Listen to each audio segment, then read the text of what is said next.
What is going on, YouTube people? Northeast Ohio Cards and Comics here for the Sunday morning show recap, week in review, whatever you want to call this thing. Today, got some new stuff, card prices, charts, and graphs. You guys, girls, know the drill. Like, comment, subscribe, all the YouTube jazz down below. Actually, I had quite a bit of news this week. I think I pretty much covered it, most of it during the week. I like to use this as like a little wrap-up section for anything that kind of slipped through the cracks. The biggest things were the PSA regular service came back. Obviously, we've talked that to death. I may try to put a video together next week that discusses, what cards actually make sense for this new $100 level.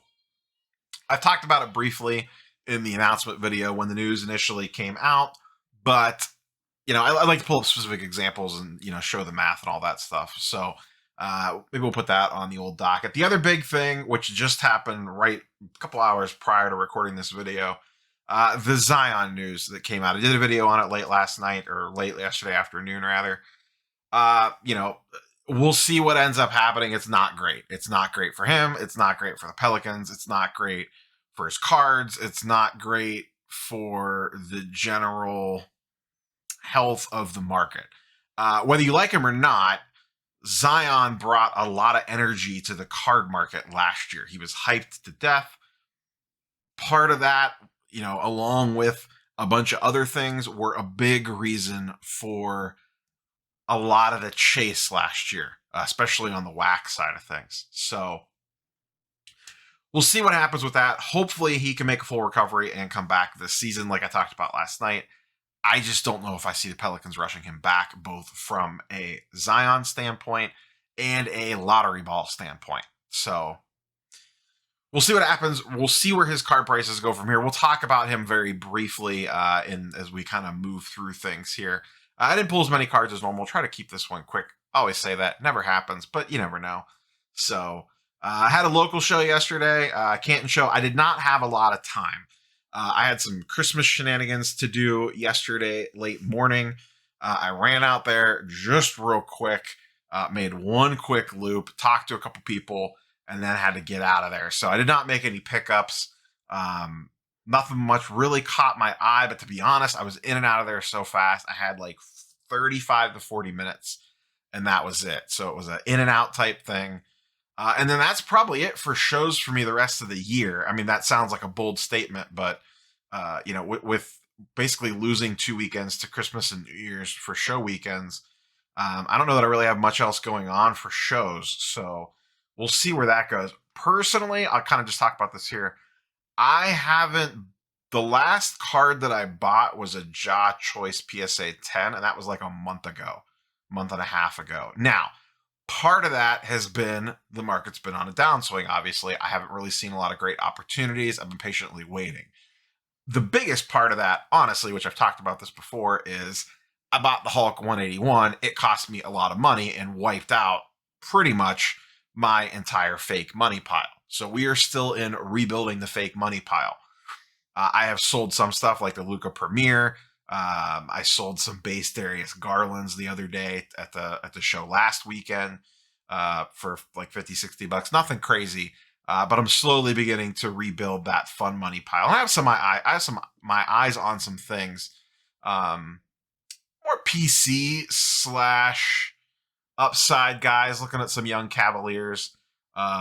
Really anticipating chasing some Evan Mobley stuff, in all honesty, when his stuff comes out is the next big thing on my radar.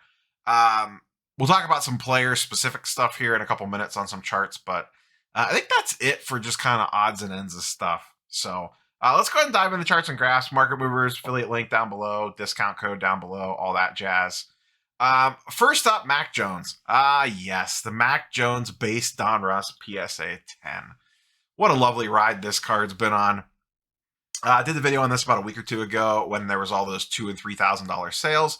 Where does it sit now? Ever so quickly later, $680, $620, pop 384. So the funny thing about this card is, PSA put the data out the other day talking about this was the most graded card in November. And into December. And just look, market movers added this a couple weeks ago. It actually tracks the pop report in real time. So you can see here, this is going back to December 8th. On December 8th, there was 170 Mac Jones PSA 10s on the pop report. Okay, cool. Fast forward one day from 170 on 12/8, 215 on 12/9, 306 on 12/10, and then 384 on 12/11. There has been 384 of these so far on the pop report, with 214 added in the last, what is that, 3 days, 4 days? That's insane. And this is going to keep going. It was funny at the show today. The one thing I did notice, there was a table, and I don't remember if I've seen this person set up before or not. He had 4 or 5 of these things in the case, in his case at a PSA 10. I did not ask what he was wanted for on him. I should have, just for a laugh, but and he had a couple raw ones as well. But yeah, he had like 4 PSA 10s. So you figure he paid express. That's 300. That's $600 in grading fees right there. I would be, like I talked about before, if you're getting these things back, if you rolled the dice and you sent these things off the PSA, I would be drastically undercutting the market. Now, I get it, like, hey, I want to get comps or whatever. On a card like this, take your profit and run. Don't get cute. You will get left holding the bag. 100%. Someone's going to want to get greedy and see the last couple sold for $650 or whatever. In all honesty, I would be listing these things $100 under current comps to move them. That's how fast this market's going to move, because what's everyone else going to do? People are going to keep undercutting each other. Just get rid of these things. It is clear they are nowhere near this valuable. Sell these things as fast as possible, even if you are below comps.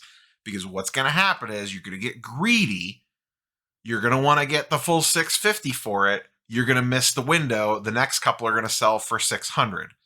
Then you're going to want to get $600. The next couple are going to sell for $550. And before you know it, it's a $250 card and you haven't sold any yet. When you could have just sold them for $550, $100 under last comps, probably moved them very quickly and made a decent chunk of change off of them, because you're probably into them for next to nothing besides grading fees. So this is a classic case of don't get greedy. One of the biggest things I learned this past year is just don't get greedy on this stupid stuff like this. Sometimes it's worth it to sell it for $50 cheaper to get out from under the card before the market shifts on you. And this is a card that the market is going to shift on. Everyone's talking about it. Everyone can see it plain as day what's going on. Just move the card. Sorry for a little rant there, but I feel like that was necessary. I feel like most of the guys and girls that watch this channel, I think you guys get it. But I just wanted to put that out into the ether. So if you have run into someone trying to sell you a Mac Jones at $800, just clip that little 60 seconds to 2-minute clip and send it their way. Next up on the old football side, and I'll be curious, next week, I'm going to be keeping an eye on that Mac Jones card for the next couple weeks just to see where it levels out at.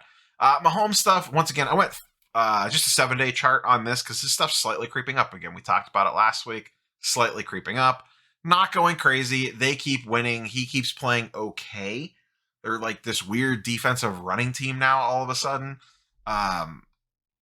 But his stuff is up ever so slightly, which compared to what it was like before is obviously a win. PSA 10 is back up over 8K.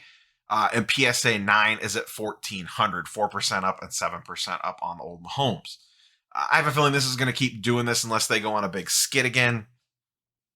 If he can light someone up a couple weeks in a row, we'll see if he could get a big price bump.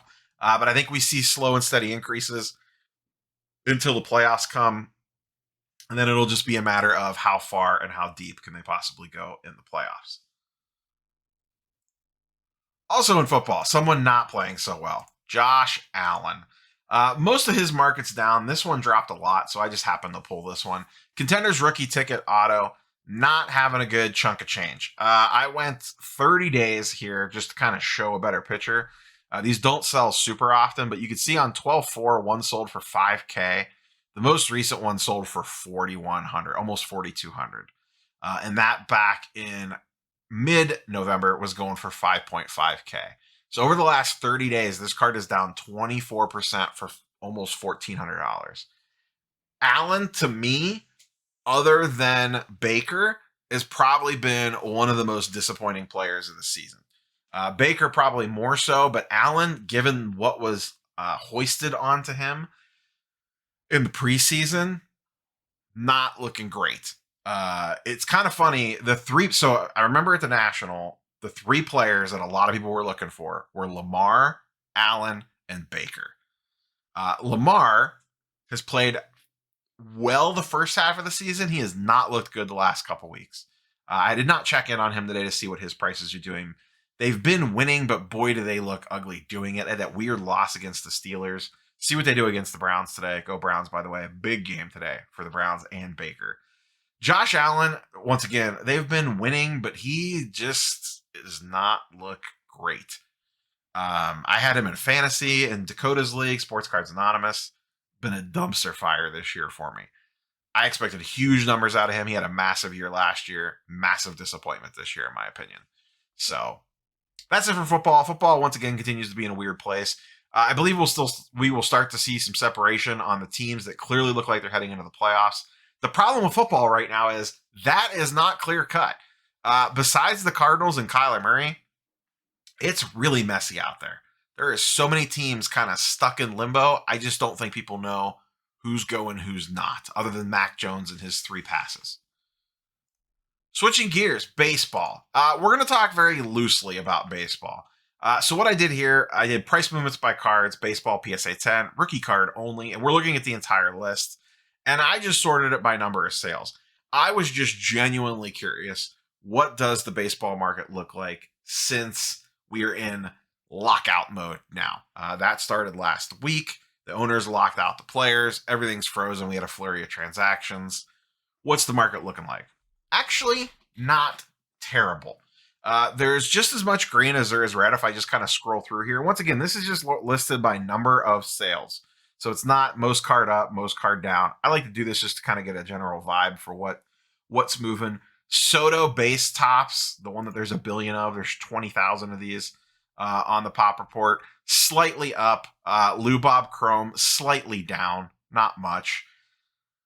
Green, green, red, red, green, green, green. Once again, Acuna, up a little bit. A lot of Acuna stuff was slightly up. Kyle Lewis, Gavin Lux, a little bit of red, a little bit of green. But the general vibe here is it's not like the baseball market's crashing because of the lockout, at least not yet. And once again, there is some red here, but it's very small numbers. $8, $12, $2, And on the green, to be fair, same thing. $8, $1, $2, $8. It's not like we're seeing wild swings one way or the other, which is kind of what I expect. We are in the middle of the offseason. We are in no man's land, and there's a lockout. What I will be curious to see is what do the next couple weeks look like as we move up until the new year. So last year, and I hate to reference last year when it comes to this stuff, because last year's market was obviously crazy town, Wild West, whatever. But last year, their baseball market really took off at Christmas. The week between Christmas and New Year is when a lot of stuff really spiked.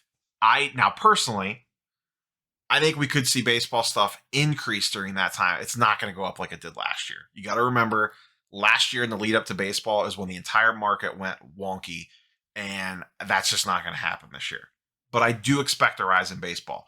Well, I'm curious to see if we get the rise in baseball, because is that natural rise that we would get in baseball canceled out by the fact that there's the lockout going on?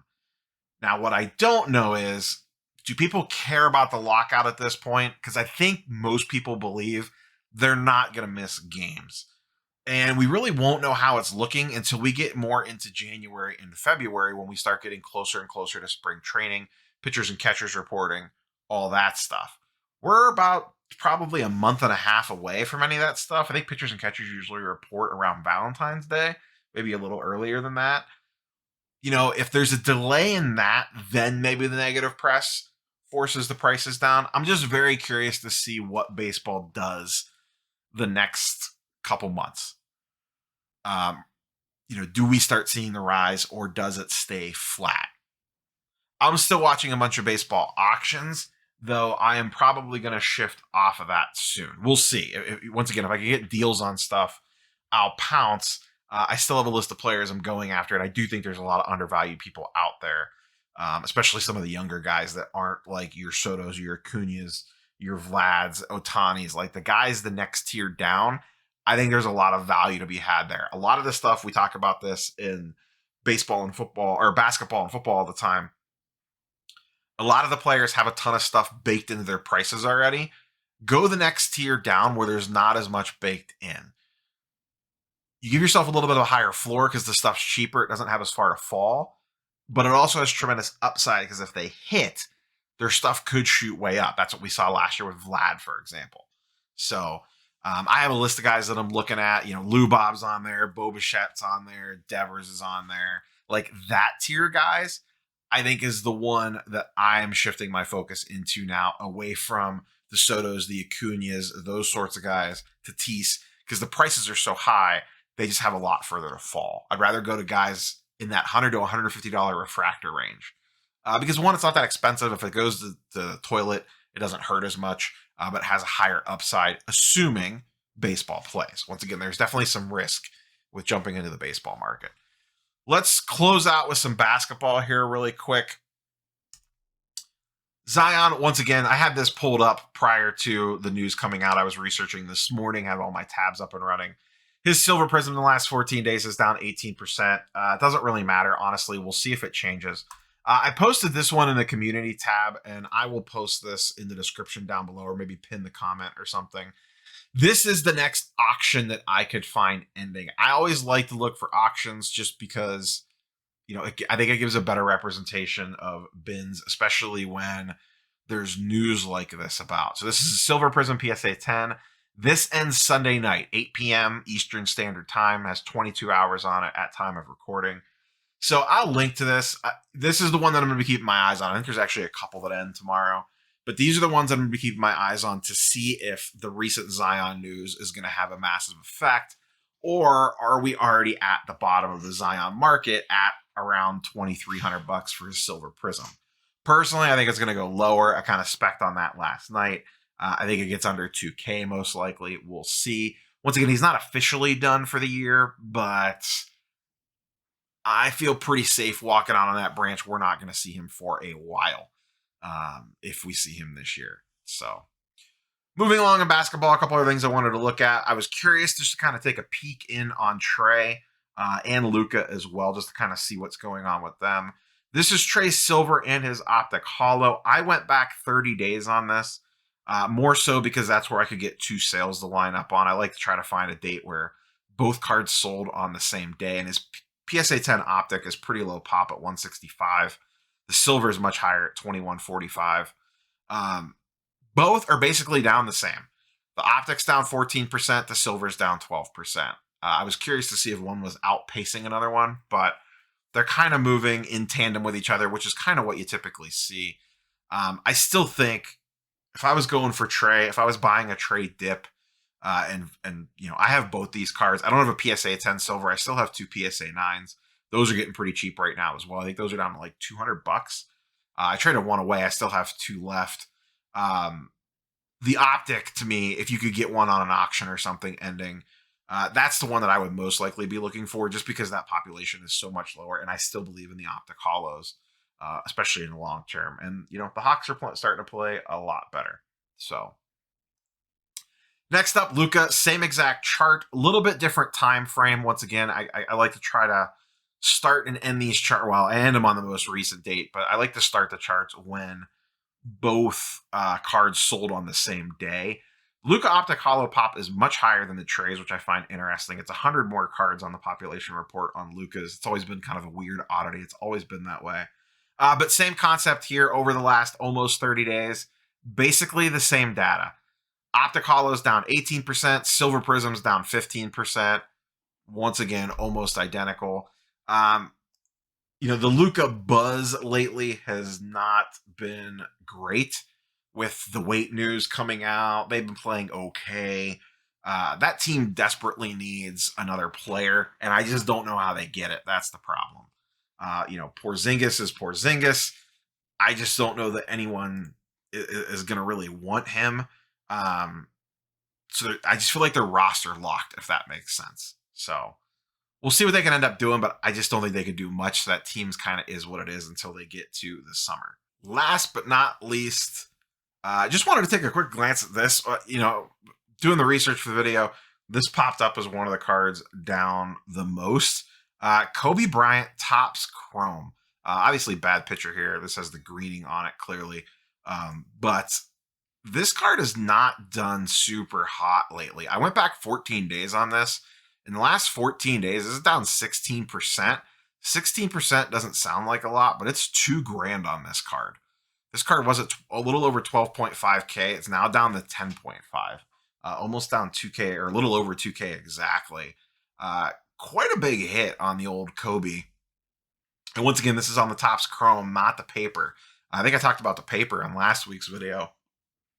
So the Kobe market continues to take a little bit of a beating after being super inflated. So I guess it's kind of natural. It just kind of had the biggest distance to fall. I don't really know. I don't follow the Kobe stuff super close. That's just the only thing that I can think of, because it's not like anything's changed with his value-wise, obviously. So that's all I got for you guys and girls today. Like, comment, subscribe, all that jazz. Not sure what we got on the old docket for this week. Like I said, I'd like to do something about, what cards make sense at the PSA $100 level. I wish we had a better idea on turnaround time. That's the only variable in this equation. And then, we'll see what else pops into the old noggin up here. I got a bunch of ideas for end of year content. Best flips, worst buys, best purchases, some collection recaps, that sort of stuff, which I'm sure, listen, don't get me wrong, you're probably going to see this from every content creator under the sun. We're all going to do the same stuff. Just kind of is what it is.